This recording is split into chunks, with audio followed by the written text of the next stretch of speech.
हीरानगर गांव की हवाओं में हमेशा मिट्टी और मसालों की खुशबू तैरती है। यहाँ प्रमोद की एक छोटी सी दुकान है जिसके समोसे पूरे गांव में मशहूर होते हैं, लेकिन एक छोटी सी परेशानी भी है। सिंधु झुंझलाते हुए कहती है, अजी सुनते हो, आज फिर से सेठ दीनानाथ के यहाँ से समोसे वापस आ गए। कह रहे थे कि प्रमोद के समोसे खाकर ऐसा लगता है जैसे रेगिस्तान में बिना पानी के सफर कर रहे हो। इतने सूखे समोसे कौन बनाता है जी? प्रमोद समोसा निकालते हुए कहता है, अरे सिंधु, तुम क्या जानो कला को। मेरा समोसा बाहर से सख्त और अंदर से नरम होता है, नारियल की तरह। तभी प्रेम दुकान पर आता है, पेट सहलाते हुए। प्रमोद भैया, एक समोसा देना, जरा बिना चटनी के। बिना चटनी के? क्यों प्रेम, आज दांत मजबूत करने का इरादा है क्या? अरे नहीं भौजी, कल मिश्रा जी कह रहे थे कि प्रमोद के समोसे चबाने से मसूड़ों की कसरत अच्छी हो जाती है। मैंने सोचा आज मैं भी जिम कर लूं। यार प्रेम, तू भी मजे ले रहा है। मुझे कुछ ऐसा बनाना होगा जो पूरे हीरानगर गांव में किसी ने ना खाया हो, एकदम रसीला, चटकदार।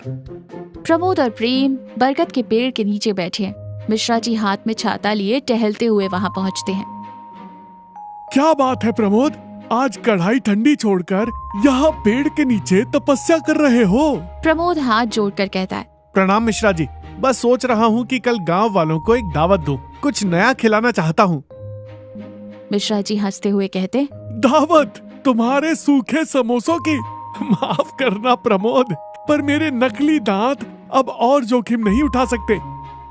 प्रमोद उत्साह से खड़ा होकर कहता है, यही तो बात है मिश्रा जी, परसों शाम को मेरी दुकान पर आइएगा। मैं एक ऐसी दावत रखूंगा कि आप उंगलियां क्या, पूरी प्लेट चाट जाएंगे। ये प्रमोद का वादा है। मिश्रा जी भौं सिकोड़ कर कहते हैं, ठीक है।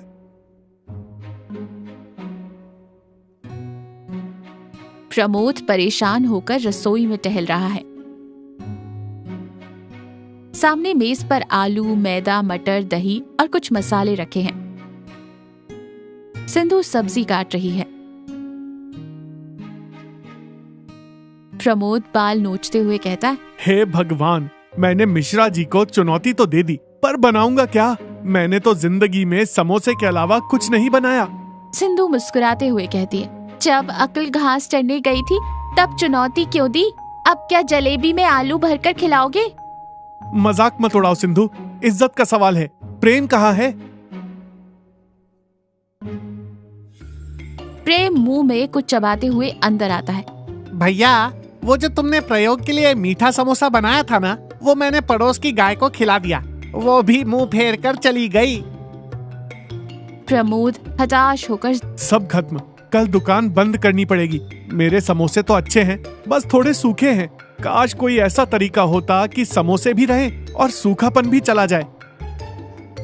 सिंधु चाकू रोककर सोचती है, एक बात बताओ जी, जब हम कोई पुरानी शर्ट पहन पहन कर बोर हो जाते हैं तो क्या करते हैं? पोंछा बना लेते हैं। अरे मेरी फूटी किस्मत, पोंछा नहीं, उस पर रंग चढ़ाकर नया कर देते हैं। तुम्हारे समोसों में कमी नहीं है, बस उसे परोसने का तरीका गलत है। कल दावत में तुम समोसे ही खिलाओगे, पर मेरे तरीके से। तुम्हारे तरीके से? हाँ, कल की तैयारी मुझ पर छोड़ दो। बस बहुत सारा दही, मटर की सब्जी, हरी चटनी और इमली की मीठी चटनी तैयार रखना। कल हम समोसे का मेकओवर करेंगे। दुकान के बाहर एक बड़ी मेज लगी है। मिश्रा जी, प्रेम और गांव के 3-4 लोग बैठे हैं। प्रमोद अंदर रसोई में घबराया हुआ खड़ा है। सिंधु, बाहर मिश्रा जी का मुंह गुस्से से लाल हो रहा है। उन्होंने चम्मच हाथ में उठा लिया है। घबराओ मत, तुम बस समोसे तलकर यहाँ प्लेट में रखो। प्रमोद एक गरम कुरकुरा समोसा प्लेट में रखता है। तभी प्रमोद का हाथ फिसलता है और समोसा गलती से पास में रखे मटर के बड़े पतीले में गिर जाता है। प्रमोद चीखते हुए कहता, सत्यानाश, समोसा मटर में गिर गया। ये तो टूट गया, पिचक गया। अब मिश्रा जी को क्या खिलाऊंगा? प्रेम दौड़ कर आता है। लाओ लाओ, ये बिगड़ा हुआ समोसा मुझे दे दो, मैं खा लेता हूँ। सिंधु प्रेम का हाथ झटकते हुए कहती है, रुको। सिंधु उस पिचके हुए समोसे को एक गहरी प्लेट में निकालती है। जिसके ऊपर खूब सारी मटर की सब्जी लिपटी हुई है। सिंधु उस टूटे हुए समोसे और मटर के ऊपर एक बड़ी चम्मच गाढ़ा मथा हुआ दही डालती है। फिर उस पर तीखी हरी चटनी और इमली की लाल मीठी चटनी की धार गिराती है। ऊपर से थोड़ा भुना जीरा, काला नमक और बारीक कटा प्याज छिड़क देती है। सिंधु फिर मुस्कुराते हुए कहती है, लो, इसे कहते हैं समोसा चाट। जाओ दे आओ मिश्रा जी को। प्रमोद वो रंग बिरंगी प्लेट लेकर मिश्रा जी के सामने रखता है। प्लेट से बहुत ही लजीज खुशबू आ रही है। मिश्रा जी चश्मा ठीक करते हुए कहते हैं, ये क्या है प्रमोद? मैंने दावत में समोसा मांगा था, तुमने तो समोसे का कचूमर निकाल दिया। पूरी दुकान में सन्नाटा छा जाता है। प्रमोद ने डर के मारे आंखें बंद कर ली हैं। सिंधु दरवाजे के पीछे से देख रही है। मिश्रा जी चम्मच से थोड़ा सा टूटा हुआ समोसा, दही, चटनी और मटर एक साथ उठाते हैं और मुंह में रखते हैं। मिश्रा जी चबाते हैं। 1 सेकेंड, 2 सेकेंड, 3 सेकेंड, उनके चेहरे के भाव बदलते हैं। आंखें बड़ी हो जाती हैं। प्रमोद डरा हुआ है। मुझे माफ कर दीजिए मिश्रा जी, वो गलती से। मिश्रा जी हाथ उठाकर प्रमोद को चुप कराते हैं। फिर वो एक और बड़ा चम्मच खाते हैं, फिर एक और। अरे प्रमोद!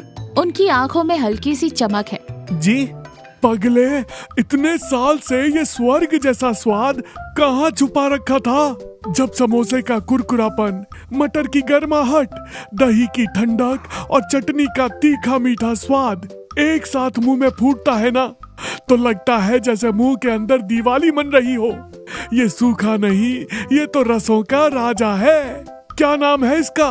प्रमोद राहत की सांस लेते हुए सीना चौड़ा करते हुए कहता है, जी इसे कहते हैं समोसा चाट, और इसे मैंने नहीं, मेरी पत्नी सिंधु ने बनाया है। तभी सिंधु बाहर आती है मुस्कुराती हुई। मिश्रा जी ताली बजाते हैं। कमाल कर दिया बहू, तुमने प्रमोद की सबसे बड़ी कमजोरी को ही उसकी सबसे बड़ी ताकत बना दिया।